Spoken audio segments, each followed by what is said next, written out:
मुज़ाकरात तो इमरान खान साहब कहते हैं करने चाहिए, बड़ी अच्छी बात है, लेकिन हुकूमत ये बताए कि उसके बाद इख्तियारात हैं, क्या वो इमरान खान साहब की मुलाकात भी करवा सकते हैं मुज़ाकराती टीम से? तो वो नहीं करवा सकते, उनके पास तो इख्तियारात ही नहीं है। जब उनके पास इख्तियारात नहीं है तो मुज़ाकरात क्या करवाएंगे? इसीलिए इमरान खान साहब कहते हैं जिनके पास इख्तियार है मुज़ाकरात उनसे करो, बात उनसे करो। जैसे डोनाल्ड ट्रंप ने फील्ड मार्शल को बुलाया, उनसे बात की, उन्हें पता था बाकी सारे अर्दली हैं, इस आदमी के पास इख्तियार है, इसको बुला लो, बात करते हैं इससे। इसी तरह इमरान खान भी यही कहता है कि भाई जिस आदमी के पास इख्तियार है, जिसके पास सारा कंट्रोल है, उसको बुलाओ, बिठाओ, उसके साथ बात करो कि भाई क्या करना है, अब मुल्क को कैसे आगे लेकर चलना है। बेड़ा गर्क हो गया हर चीज का, और बेड़ा गर्क कैसे हुआ है मैं आपको बाद में बताता हूं। ये लफ्ज आप याद रखिएगा कि बेड़ा गर्क हो गया, मैंने आपसे कहा। आगे आप ये देखें कि तहरीक इंसाफ तहरीक चलाने के लिए जो आपको ग्राउंड पे चीजें चाहिए होती हैं वो सारी मुकम्मल है। इस वक्त बदतरीन महंगाई है, खौफनाक बजट हुकूमत ने पेश किया है IMF का दिया हुआ, जिसने लोगों की कमर तोड़ दी है। अमीर आदमी के लिए आसानियां पैदा की जा रही हैं, गरीब आदमी जिनकी तादाद बहुत ज्यादा है उनके लिए मुश्किलात पैदा की जा रही हैं। पाकिस्तान तकरीबन आधे पाकिस्तानी इस वक्त गुर्बत की लकीर से नीचे चले गए हैं। किसान मुकम्मल तौर पर तबाह हो चुका है, बेरोजगारी अपने उरूज पे है, 6% वाली बेरोजगारी 22% पे पहुंच गई है। मईशत तबाही के दहाने पर खड़ी है, बल्कि तबाह हो चुकी है। बैड गवर्नेंस पाकिस्तान में अपनी जगह पे है। हुकूमत की मकबूलियत इतनी जमीन बोस हो गई है कि अब ये लैट्रिनों के ऊपर और हर चीज के ऊपर अपना नाम लिखवाते हैं, अपनी शक्ल छपवाते हैं। अपोजिशन जो है वो इस वक्त मकबूल है, इमरान खान साहब की मकबूलियत का तोती बोलता है। ये फौज ने सर्वे करवाया अली अमीन के मुताबिक, उसमें इमरान खान साहब की मकबूलियत 88% आई है। अब बस एक मोमेंटम बनाने की जरूरत है। ये सारे लोग छिड़े हुए हैं, बहुत परेशान हैं, बहुत इस हुकूमत से खाइफ हैं। इन लोगों के अंदर एक मोमेंटम बनाने की जरूरत है तहरीक का, और फिर ये तहरीक खड़ी हो जाएगी। और इस दफा तहरीक ऐसी नहीं है कि सबने जाना है इस्लामाबाद की तरफ। आप सारे इस्लामाबाद की तरफ जाते हैं, रस्ते में 50,000 पुलिस वाले इस्तेमाल होते हैं तो वो रोक लेते हैं। अब अपने अपने शहरों में, अपने अपने इलाकों में, अपनी अपनी जगहों पे अगर मुल्क को बंद किया जाएगा तो बड़ी मुसीबत बन जाएगी इस हुकूमत के लिए। अच्छा, इस मोमेंटम को बनने से पहले तोड़ना एक वजह और भी है कि जरूरी है। देखिए 29 नवंबर 2025 को आर्मी चीफ के 3 साल मुकम्मल हो रहे हैं। असूलन इस तारीख को एक आर्मी चीफ रिटायर हो जाता है, लेकिन इन्होंने 2 साल की एक्सटेंशन ली हुई है। तो आर्मी चीफ चाहेंगे कि 29 नवंबर 2025 तक की तारीख जो है वो पुरसकून अंदाज में गुजर जाए। इस डेट से पहले मुल्क में कोई एहतजाजी तहरीक या कोई ऐसी अनइवन चीजें ना हो जिनकी वजह से ये मामला छिड़ जाए। लिहाजा वो ये चाहेंगे कि बिल्कुल पुरसकून अंदाज में 29 नवंबर 2025 का दिन गुजर जाए, और उसके बाद वो 2 साल के लिए दोबारा उनकी एक्सटेंशन हो जाएगी। तो इस सूरत हाल में जो है वो फिर बाद में तहरीक चलती है तो देखेंगे क्या होगा, लेकिन वो चाहेंगे कि ये वक्त गुजर जाए, और इसके लिए कोशिश अब की जा रही है। और कभी मुज़ाकरात, कभी बैकडोर चैनल, कभी ये वाली कहानी, कभी ट्रक की बत्ती। तो ये सारी ट्रक की बत्तियां इससे पहले भी हमने ऐसी बहुत देखी हैं। इमरान खान साहब को तो बहुत दफा ऑप्शन दिए गए, यानी अब उन्हें क्या ऑप्शन दिया जाएगा। आमिर डोगर साहब ने जो इंकशाफ किया था वो ये देखें आप। आमिर डोगर साहब हैं, ये हामिद मीर साहब के प्रोग्राम में इंकशाफ कर रहे थे कि इमरान खान को जिस दिन गिरफ्तार किया गया उससे एक दिन पहले इमरान खान के पास कुछ लोग भेजे गए थे कि आपको सुबह गिरफ्तार कर दिया जाएगा, अगर आप मुल्क से जाना चाहते हैं तो लाहौर एयरपोर्ट पर जहाज खड़ा है, आप दुनिया में जहां जाना चाहते हैं जा सकते हैं। मगर इमरान खान ने बैरून मुल्क जाने से इनकार कर दिया।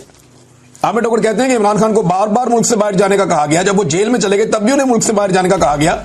उन्हें यह भी कहा गया कि आप हाउस अरेस्ट हो जाएं, लेकिन इमरान खान साहब ने किसी किस्म की डील नहीं ली। उन्हें 8 फरवरी के इलेक्शन से पहले और 8 फरवरी के इलेक्शन के बाद भी बार बार डील देने की कोशिश की गई, लेकिन उन्होंने डील नहीं ली। एक आदमी जिसने उस मुश्किल वक्त में डील नहीं की, क्या वो इस वक्त डील करेगा जब हुकूमत बुरी तरह फंसी हुई है? मुझे नहीं लगता कि इमरान खान कोई डील करने जा रहा है। पाकिस्तान के लिए वो एस्टेब्लिशमेंट से बात करना चाहते हैं कि भाई बेड़ा गर्क हो गया मुल्क, अब निकलो बीच में से, आओ मैं तुम्हें रास्ता बना कर दूं, तुम निकल जाओ। और इसके लिए अगर नवाज शरीफ से भी बात करनी पड़े तो कोई घाटे का सौदा नहीं है। एक दफा फौज को सियासत से निकाल दें तो पाकिस्तान आगे बढ़ सकता है, इसके अलावा और कोई रास्ता नहीं है। नाज़रीन, मैं आपको कह रहा था ना कि तबाही फेर दी है।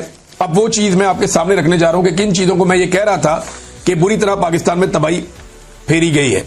कौन से बड़े बड़े जो है वो कंपनियां हैं जो पाकिस्तान को छोड़कर चली गई, जैसे कि माइक्रोसॉफ्ट पाकिस्तान में बंद करके अपने दफ्तर जा रही है। 25 साल से वो यहां काम कर रहे थे, अब वो छोड़कर पाकिस्तान को जा रहे हैं। तो ये तो पाकिस्तान के लिए एक बड़ा नेगेटिव है, बहुत बड़ी तादाद में लोग बेरोजगार हो जाएंगे।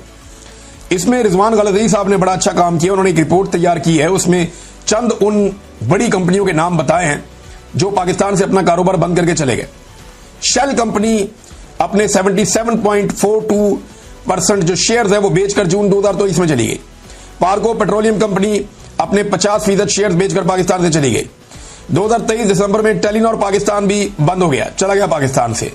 उबर कंपनी यानी वो किसी और को बेचकर चले गए, उबर कंपनी वो भी बंद हो गई। और उनकी एक और कंपनी है क्रीम, वो भी बंद होने का उन्होंने ऐलान कर दिया कि वो भी बंद हो जाएगी। 1-2 माह पहले उन्होंने ऐलान किया था। प्रॉक्टर एंड गैम्बल कंपनी वो भी बंद हो गई, वो बेचकर चले गए। सीमेंस कंपनी वो भी बेचकर चले गए। यानी बहुत सारी ऐसी कंपनियां हैं जो पाकिस्तान छोड़कर जा रही हैं। मोबाइल फोन बनाने वाली कंपनियां वो भी पाकिस्तान छोड़कर जा रही हैं। जो कंपनियां पाकिस्तान में आना चाहती थी वो अब कानों को हाथ लगा रही हैं जी हम नहीं आ रहे। इससे पहले डॉक्टर आरिफ अलवी भी अपने ट्वीट में बता चुके हैं कि उन्हें माइक्रोसॉफ्ट के जो हेड हैं, जो मालिक हैं बिल गेट्स, उन्होंने क्या कहा था। अमेजॉन भी पाकिस्तान आते आते रह गया, यानी अमेजॉन पाकिस्तान में आ रहा था, लेकिन इमरान खान साहब का दौर जब खत्म हुआ उसके बाद एक मायूसी फैल गई और फिर जो कारोबार के साथ हुआ, अमेजॉन भी अब पाकिस्तान नहीं हारा। ये सारी तबाही नादरीन पाकिस्तान के अंदर फेरी गई है और ये गुज़िश्ता 3 सालों में फेरी गई है। शब्बर जैदी साहब का एक बयान बड़ा जबरदस्त तरीके से गर्दिश कर रहा है, वो बयान मैं आपके सामने रखता हूं और बहुत सारे लोगों ने इसको ट्वीट किया। साबिर शाकिर साहब के ट्विटर से मैं पढ़ के समझता हूं और बहुत सारे लोगों ने इसको ट्वीट किया है। उन्होंने कहा मैंने इमरान खान और जनरल बाजवा को कहा कि ये हमारे अपने इदारे FBR में बहुत से लोग करप्शन में मुलव्वस हैं, तो इमरान खान ने फौरन मुझे कहा कि इन सबको निकाल दो, लेकिन बाजवा ने मुझे निकाल दिया। ये जनाब प्रायोरिटीज हैं, इस तरीके से मुल्क चलाया जा रहा है। तो फौज को सिर्फ अपना काम करना चाहिए, सियासत में और एडमिनिस्ट्रेशन में और मुल्क चलाने में किसी किस्म की मुदाखलत कभी भी नहीं करनी चाहिए। अटक जेल से नाजरीन कुछ और कैदियों को छोड़ा गया है। ये 19 कैदी हैं जो अब रिहा हुए हैं 7 महीने के बाद। ये 26 नवंबर के मुकदमात में इन्हें गिरफ्तार किया गया था। जब ये कैदी रिहा हुए तो वहां कैमरामैन मौजूद थे। उन्होंने जब इनकी वीडियोस बनाई तो ये तमाम कैदी इमरान खान जिंदाबाद के नारे लगा रहे थे। इन तमाम कैदियों ने कहा कि हम दोबारा निकलेंगे और इमरान खान को रिहा करवाएंगे। यानी जितने लोगों को इस निजाम ने गिरफ्तार किया, अब तक लगभग 20,000 से ज्यादा लोग गिरफ्तार हुए हैं ओवरऑल। ये जो 20,000 से ज्यादा लोग गिरफ्तार हुए ना पाकिस्तान तहरीक इंसाफ के, अब इनके ऊपर तो मोहर लग गई है कि ये पक्के वर्कर हैं पाकिस्तान तहरीक इंसाफ के, ये अपनी पार्टी छोड़कर अब कहीं नहीं जाते। यानी इन लोगों ने अब कुर्बानी दे दी है ना। सियासी वर्कर जब गिरफ्तार हो जाता है ना तो उससे पहले उसकी अपनी पार्टी के साथ मंगनी हुई होती है, लेकिन जैसे ही वो गिरफ्तार होता है ना उसकी अपनी पार्टी के साथ उसका निकाह हो जाता है और फिर ये निकाह नहीं टूटता। ये पीपल्स पार्टी के साथ भी हमने होते देखा, जमात इस्लामी के साथ भी होते देखा, ये हमने PMLN के साथ भी होते देखा। लेकिन जितने बड़े पैमाने पर गिरफ्तारियां इनकी हो गई हैं पाकिस्तान तहरीक इंसाफ की, भाई इतनी बड़ी गिरफ्तारियां तो हमने सुनी भी नहीं थी। और पंजाब के अंदर इस पैमाने पर यह तो सवाल ही पैदा नहीं होता। तो बड़ी इन्होंने डिक्टेटर्स ने इतनी तबाही नहीं फेरी जितनी इनके खिलाफ तबाही फेरी गई है मौजूदा रजीम की तरफ से। मिलिट्री एस्टेब्लिशमेंट ने और मौजूदा हुकूमत ने मिलकर जो पाकिस्तान तहरीक इंसाफ के साथ जुल्म जबर और फस्तायत किया, ये लोग पूरी ताकत से खड़े हो गए। वो सरम जावेद खान वो रिहा होते ही उन्होंने डायरेक्टली फिर अटैक किया हुकूमत के ऊपर। यानी रिहा होते ही एग्जैक्टली वही जुमले, वही बातें, वही मोमेंटम था उनका बात करने का जो उनका गिरफ्तार होते वक्त था। अब एक लड़की है सरम जावेद खान और एक बड़ी उम्र की खातून है मरियम नवाज शरीफ। अब मरियम नवाज जो है, आपको गौर करें ना, जरा पीछे जाए आप, जरा सी तकलीफ आती थी तो 4-4 महीने 3-3 महीने उनका ट्विटर ही बंद हो जाता था। 4-4 3-3 महीने मरियम नवाज का कोई स्टेटमेंट ही नहीं आता था।